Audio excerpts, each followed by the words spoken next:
పేరు చెప్పండి. పురుషోత్తం. మీరు ఇక్కడ రేబాల్లో ఉంటారు. రేబాల్ అంటే బుచ్చిరెడ్డిపాలెం మండలం. బుచ్చిరెడ్డిపాలెం. ఇప్పుడు ఎలక్షన్స్ వస్తున్నాయి కదా, ఓటు ఎవరికి వేస్తారు మీరు? సైకిల్ కి. ఎవరు నా సైకిల్ నిలబడేది? ప్రశాంత్ రెడ్డి ఎమ్మెల్యే. ఎందుకు వేస్తారు వాళ్ళ కోట?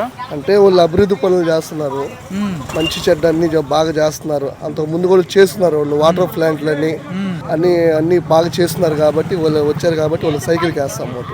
ఈ ఊర్లో వాటర్ ప్లాంట్ ఉందా? లేదు. ఈ ఊర్లో నీటి సమస్య ఏమైనా ఉందా? వాటర్ సమస్య, వాటర్ ప్లాంట్ లేదు, సమస్య ఉంది. అది కూడా మేము కూడా పోయి చెప్పున్నాం, మాకు కూడా ఇస్తారని హామీ ఇచ్చున్నారు. ఇక్కడ రేబాల్లో వాళ్ళు వాటర్ ప్లాంట్ పెడతారని హామీ ఇచ్చున్నారు. ఆ హామీ నమ్ముతున్నారు మీరు? మేము ఖచ్చితంగా నమ్మి సైకిల్ కే ఓటేస్తాం. ఎందుకు నమ్ముతున్నారు? నమ్మకం అంటే వాళ్ళు అన్ని బాగా చేసి అభివృద్ధి పనులు అన్ని చేస్తారని అన్ని చెప్తుంది ప్రశాంత్ మేడం. దానికి అభివృద్ధి చేస్తారని దాని సైకిల్ కి ఇష్టపడి సైకిల్ గెలుస్తుంది ఈసారి 100%. 30,000 నుంచి 40,000 మెజార్టీతో గెలుస్తుంది.